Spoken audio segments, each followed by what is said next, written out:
I try to define you why we are running a Kashmir Bharat Abhiyan entire the country. I will try to define. हम आज कश्मीर भारत अभियान जो हम चला रहे हैं, मैं इसके बारे में पूरी जानकारी देना चाहता हूँ क्योंकि हम इस अभियान में एज ए वॉलंटियर काम कर रहे हैं, एज ए पॉलिटिकल एक्टिविस्ट भी हम हैं। और हम इस अभियान की इस वक्त इस अभियान की आवश्यकता क्यों पड़ी, क्योंकि कहीं ना कहीं आज देश की जो जनता कर्ज है इसमें आम जनता की गलती नहीं है, इसमें सरकार की गलत नीतियाँ जिम्मेदार हैं। और हम इस अभियान को जुलाई 2022 से चला रहे हैं और काफ़ी लोग बहुत ज़्यादा परेशान हैं, कर्ज की दलदल में इस कदर फंसे हुए हैं कि उनको कोई मार्ग नहीं दिख रहा है। तो हमारे गुरु श्री शाहनवाज चौधरी भारती जी के नेतृत्व में पूरे देश में ऐसा कोई राज्य नहीं है, ऐसा कोई शहर नहीं है, ऐसा कोई गांव नहीं है, ऐसा कोई तहसील नहीं है, ऐसा कोई जिला नहीं जहाँ पे ये अभियान ना चल रहा हो। क्योंकि आज कहीं ना कहीं देश के जो हालात हैं वो जीएसटी, नोटबंदी, लॉकडाउन के कारण इस कदर खराब हो गए हैं कि लोग आज कर्जा चुकाने में असमर्थ हैं। जो लोग अपना काम धंधा सही ठीक प्रकार से भूतकाल समय में जो काम धंधा चल रहा था, जो व्यापार का भी 100% हुआ करता था, लेकिन आज के समय में जो व्यापार है वो 5% भी नहीं रहा। ये कहीं ना कहीं सरकार की गलत नीतियाँ जिम्मेदार है। और बहुत सारे लोग तो ऐसे हैं जो स्टूडेंट थे जिन्होंने एजुकेशन लोन ले रखा था, लेकिन आज वो लोन नहीं चुका पा रहे। क्यों? ऐसा क्यों? उन्होंने लोन क्यों लिया था? लोन इसलिए लिया था कि जब उनका पढ़ाई लिखाई पूरी हो जाएगी, जब उनकी एजुकेशन पूरी हो जाएगी तो वो अपना लोन चुका देंगे। क्योंकि लोन जब वो लिया था एजुकेशन के लिए, उन्होंने ये सोचा था कि उनको नौकरी मिल जाएगी, उनको कोई जॉब मिल जाएगी उनकी क्वालिफिकेशन के हिसाब से। लेकिन ना तो संसाधन बचे हैं, संसाधन सीमित हो गए हैं, ना तो वो किसी चीज़ को कम्पीट कर पा रहे हैं। और जो उनको रिसोर्सेज सरकार के माध्यम से मिलने चाहिए थे, चाहे हम व्यापार की बात करें, चाहे हम नौकरी की बात करें, वो आज उनके पास नहीं है। और जिन लोगों के पास नौकरियां थी, जिन लोगों के पास व्यापार था, आज के समय में वो लोग भी कर्ज की दलदल में फंस के आत्महत्या करने को मजबूर हैं। तो इसमें आम जनता की गलती नहीं है, सरकार को समझना पड़ेगा। जीएसटी की मार लोगों ने झेल लिया, जीएसटी 28% लिया जा रहा है, लोग परेशान है। व्यापारी अगर 100 रुपए कमा रहा है तो 28% अगर सरकार को दे देगा तो वो अपने बच्चों के लिए क्या करेगा, अपने व्यापार के लिए क्या करेगा, अपने आप को स्टैंड करने के लिए क्या करेगा। क्योंकि जो भी प्रोडक्ट होता है, अगर वो किसी भी प्रकार से अगर उसको इन्वेस्ट करना चाह रहा है या कोई सप्लाई वगैरह करना चाहता है, क्योंकि मार्केट में जो वैल्यू होती है वो डिमांड एंड सप्लाई के ऊपर वैलिडिटी होती है। क्योंकि डिमांड एंड सप्लाई अगर ठीक रहेगा तभी जाके ही वो व्यापार ठीक चल पाएगा और लोगों को एम्प्लॉयमेंट मिलेगा। लेकिन आज के समय में क्या हो रहा है, ना तो डिमांड है, ना तो प्रोडक्शन हो रहा है, ना तो मार्केट मतलब सुनी सी रहती है। मतलब आप किसी भी दुकान में चले जाओ, मार्केट में चले जाओ, क्योंकि as a volunteer, as a political activist में जब मैं व्यापारी लोगों से मिलता हूँ, बिजनेसमैन लोगों से मिलता हूँ, तो वो लोग ये बताते हैं कि सर जो काम हम पहले कर रहे थे लेकिन आज के समय में वो काम नहीं रहा। और मार्केटों में इतना कॉम्पिटिशन हो गया है कि मतलब 10 रुपए कमाना भी बहुत ज्यादा मुश्किल हो गया है। तो सरकार को आगे आना चाहिए, मेरा मानना ऐसा है। क्योंकि हम लोकतंत्र में सरकार होती है, लोकतंत्र में जनता है।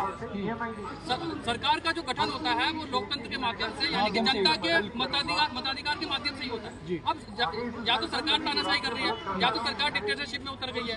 भाई अगर हम अपनी देश की सरकार से मांग नहीं करेंगे तो किसी दूसरे देश की सरकार से मांग करेंगे। भाई हम इस देश के नागरिक हैं, हम भारतवासी हैं, हम भारतीय हैं, सभी लोग।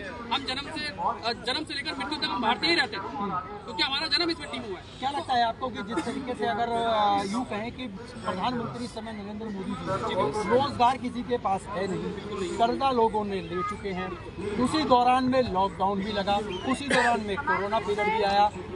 अगर कोरोना वाली अगर बात को कहें और लॉकडाउन वाली बात को कहें तो लोग जो यूँ कह सकते हैं कि जो 95-96 पे लोग पहुँच चुके थे, आज वो उतर करके 13 और 14 का लेवल पहुँच चुका है। लोग सभी साथियों को जय हिंद, जय भारत। जैसे आपको के तहत उन लोगों को राहत मिलने की उम्मीद है, प्रधानमंत्री जी देंगे या नहीं देंगे?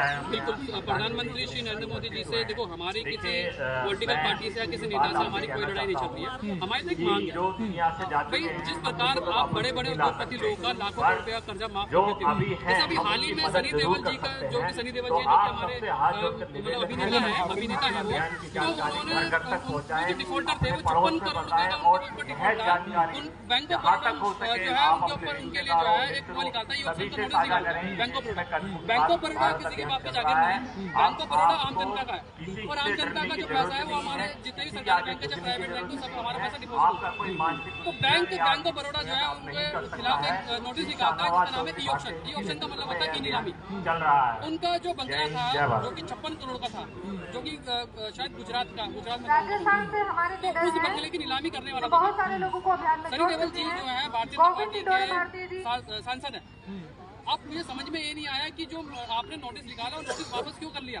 यानी कि कहीं ना कहीं मतलब आम जनता के मकान को लूटा जा रहा है, आम जनता के बच्चों को बच्चों के घर से मकान निकाला जा रहा है। लेकिन बड़े बड़े उद्योगपति लोगों को आप सपोर्ट कर रहे हैं और उनका जो 56 करोड़ का जो कर्जा था उसको अंडर राइटिंग कर दिया, उसको माफ कर दिया गया, उसको माफ कर दिया। लेकिन आम जनता का माफ क्यों नहीं किया जा रहा? जो लोग की वजह से इस दुनिया में कहीं ना कहीं सरकार से बड़े उद्योगपति लोगों को सपोर्ट करना चाहती है, उनका कर्जा माफ करना चाहती है, क्योंकि संविधान एक है, संविधान सबको समान समझता है। लोकतंत्र के अंदर जो है सभी जनता जो संविधान के हिसाब से संविधान के, लेकिन यहाँ पे देखा जा रहा है कि बड़े बड़े उद्योगपति लोगों के लिए तो सारी फैसिलिटी दी जा रही है, लेकिन आम जनता को ये कह देते हैं कि आम जनता मर रही है तो मरने दो, हमारी आम जनता सभी लोगों को ये मैसेज पहुंचा दो, हम आएंगे उनके वोट लेंगे, सरकार बनाएंगे और बाद में आम जनता को धोखा देंगे। सिर्फ बड़े बड़े उद्योगपति लोगों की सरकार चल रही है, धोखा बनाने का 12,770 करोड़ रुपए करने का पूरा प्रयास, लेकिन आम जनता का क्यों नहीं होता? सरकार से सवाल है मेरा। क्या लगता है कि आपको क्या लगता है आपको वोट होते हैं कोने कोने तक इस अभियान को ले जाने का प्रयास के अधिकार को पाने वाला उसी को वंचित करा जाता है और कहीं ना कहीं जो सरकार उनको एक मोहरा बना करके यूज करती है, सारे दाव पांच उनके ऊपर इस्तेमाल करती है, बड़े बड़े उद्योगपतियों को विदेश भेज देती है। जब हमारा संविधान 26 जनवरी 1950 को जब लागू हुआ था, उसी दिन से ही हमारा देश एक लोकतांत्रिक देश कहलाया। लोकतंत्र में अपनी बात को कहने का अधिकार होता है, हमें स्वतंत्रता है, राइट टू लाइफ है, हम अपनी बात को कह सकते हैं, खुल के कह सकते हैं। सरकार अगर गलत कदम उठाएगी या सरकार की गलत नीति से, चाहे वो जीएसटी हो, नोटबंदी हो, लॉकडाउन हो, अगर उन सभी नीतियों के माध्यम से अगर लगता है कि जनता का अहित हो रहा है, जनता के साथ कुछ ना कुछ गलत हुआ है और आम जनता का पैसे का इस्तेमाल करके सिर्फ बड़े बड़े उद्योगपति लोगों का कर्जा माफ किया जा रहा है और आम जनता के खून चूसा जा रहा है लगातार, तो यानी कि कहीं ना कहीं सरकार की जो नियत है वो खराब है और आम जनता को लेकर सरकार कुछ सोचने के लिए तैयार नहीं है और सरकार के पास समय भी नहीं है। हम कर्जा मुक्ति अभियान के तहत हम क्या काम कर रहे हैं? हम आम जनता की जानकारी भारत सरकार को देने का काम कर रहे हैं। अभी तक हमारे 7 बार से अधिक बार डेलीगेशन जो गए वित्त मंत्रालय में गए हैं, तो 12 बार से अधिक डेलीगेशन जो गए हैं वो प्रधानमंत्री कार्यालय में गए हैं। और सबसे अजीब सी बात मुझे ये लगी, जब हम डेलीगेशन दे रहे हैं सरकार उन फाइलों पे काम नहीं कर रही है, सिर्फ मतलब उनको पता, उनको डर है कहीं ना कहीं कि ना तो हड्डी मतलब जो बीच में अटक गई है, ना तो हड्डी छटकी जा रही है, ना तो जो है निकाली जा रही है, क्योंकि कर्जा तो जो है किसानों को तो माफ कर सकते हैं लेकिन आम जनता का कर्जा माफ नहीं कर सकते। मुझे लग रहा है कहीं ना कहीं सरकार डर रही है, भारतीय जनता पार्टी को आगे आना चाहिए, क्योंकि भारतीय जनता पार्टी, देखो भारतीय जनता पार्टी का मतलब क्या होता है? भारतीय जनता पार्टी का मतलब होता है हम सब भारतीय और जनता की पार्टी है, लेकिन मुझे ऐसा लग रहा है कि भारतीय गौतम अडानी पार्टी का नाम कर देना चाहिए तो सही रहेगा। अच्छा, अगर मैं ये कहूँ कि जिस तरीके से आपने बताया, अगर ये बातें अगर सरकार नहीं करती है, लोगों का कर्जा माफ नहीं करती है, लोग फिर भी आत्महत्या करने पर मजबूर रहेंगे और जो इसकी तादाद जो है परसेंट जो है वो लगातार कोर्ट में फैसला होना चाहिए। सरकार की 3 तरह की शाखाएं होती हैं, सरकार की 3 तरह की शाखाएं होती हैं, कार्यपालिका, न्यायपालिका और विधायिका। हम हमारा जो नेक्स्ट जो हमारा जो लास्ट का जो स्टेप होने वाला है, जो लास्ट जो हमारा एक्शन होने वाला है वो होगा न्यायपालिका। हम न्यायपालिका जाएंगे, सर्वोच्च न्यायालय जाएंगे, सुप्रीम कोर्ट जाएंगे, क्योंकि वो न्याय का मंदिर है। हमें सुप्रीम कोर्ट पे ही हम भरोसा करते हैं, we have to be believe on the supreme court, we are going to take action on this particular matter, the government should provide the डेब्ट रिलीफ ऑफ इंडिया। तो हम सुप्रीम कोर्ट जाएंगे, सर्वोच्च न्यायालय जाएंगे, वहाँ पे PIL लगाएंगे। PIL का मतलब होता है पब्लिक इंटरेस्ट लिटिगेशन, मतलब जनहित याचिका, मतलब जो जनता की जो जानकारी हमारे पास आई है, जो जनता हमारे साथ जुड़ी है, 13 लाख लोग नहीं है, समझ मैं कह देना चाहता हूँ, मैं भारतीय जनता पार्टी के सभी सांसद विधायकों से और जो लोग सत्ता में बैठे हुए हैं उन लोगों से कह देना चाहता हूँ, ये 12 लाख लोग नहीं है, ये 12 लाख परिवार है।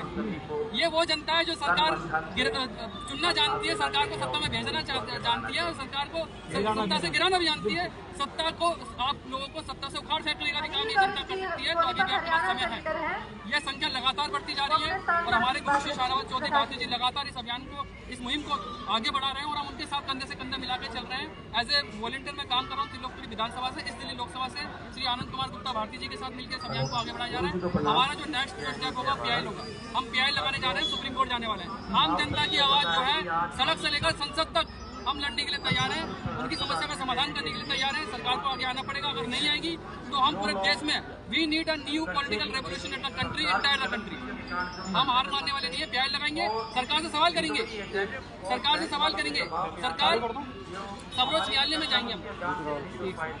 दूसरा वाला उन्होंने आत्महत्या कर ली, अपने पूरे परिवार को खत्म कर दिया, उनको श्रद्धापूर्वक श्रद्धांजलि हम अर्पित करते हैं। जय हिंद, जय भारत। इस कड़ी में अपना नाम है मनीष भारती पिता, जो कि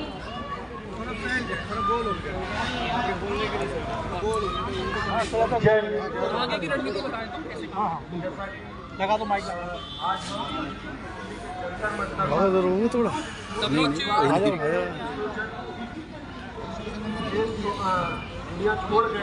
ठीक है, हम सर्वोच्च न्यायालय जा रहे हैं, PIL लगाई जाएगी, पब्लिक इंटरेस्ट लिटिगेशन, जो कि जनहित याचिका होती है। और अब मैं जनता से सिर्फ यही रिक्वेस्ट करूंगा कि ज़्यादा से ज़्यादा अपने पत्र जो है मालवीय नगर ऑफिस, जो सर का ऑफिस है जहाँ से बैठते हैं, वहीं ये सारी जानकारी है, जो आपकी जो भी समस्या लेटर में लिखी है, और वो लेटर हमें भेजिए, ताकि हम जब PIL लगाएं तो आपकी समस्या कोर्ट के अंदर रख सकें कि समस्या जेन्युइन है। आज देश की जनता कर्जे में, सरकार की गलती का जिम्मेदार है। अपने आप को सजा देने से सजा मत दो, और कोई भी कदम, कोई भी व्यक्ति, देश का जो भी नागरिक है जो कर्जे के दलदल में फंसा हुआ है सब, उसको गलत कदम उठाने की आवश्यकता नहीं है। श्री शाहनवाज चौधरी भारती जी की टीम और हम सब लोग जो इस अभियान को तन मन धन से आगे बढ़ाने का काम जाना है। ये लड़ाई सड़क से लेकर संसद तक लड़ी जाएगी। या तो ये सरकार कर्जा माफ करेगी, या पूरे देश में, हम पूरे देश में, we need to start of new political revolution entire the country. So I hope you will support them, provide to you a good opportunity of everyone, and you will choose your government, but you have a good opportunity and privileges. You have to be vote them, and they will listening about your situation, and they will provide you very good situation like this and solve your problem. तो आपकी problem को, उसकी समस्या का समाधान नहीं किया जाएगा, उन लोगों को ही आप आगे चुनिएगा जो आपकी समस्या का समाधान करेंगे।